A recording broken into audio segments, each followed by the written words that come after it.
मोठी बातमी एकनाथ शिंदे यांनी काल उशिरा दिल्लीत केंद्रीय गृहमंत्री अमित शाह यांची भेट घेतली।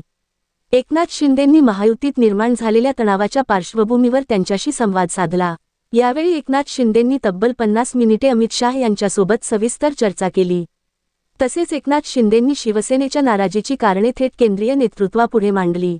यावेळी एकनाथ शिंदेंनी थेट भाजपचे प्रदेशाध्यक्ष रवींद्र चव्हाण यांची तक्रार अमित शाहांकडे केली।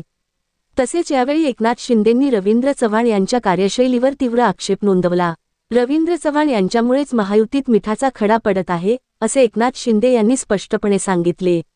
यासोबतच एकनाथ शिंदेंनी अमित शाहांकडे इतर अनेकही मुद्दे मांडले।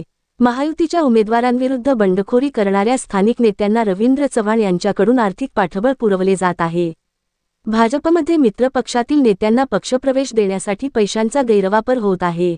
मित्र पक्षातील नेत्यांना फोडण्याच्या भाजपच्या आक्रमक रणनीतीमुळे युतीधर्म पाळला जात नाही। ही कृती शिवसेनेच्या नेत्यांचे मनोधैर्य खच्चीकरण करणारी आहे, असे एकनाथ शिंदेंनी अमित शाहांना दिलेल्या तक्रारीत म्हटले।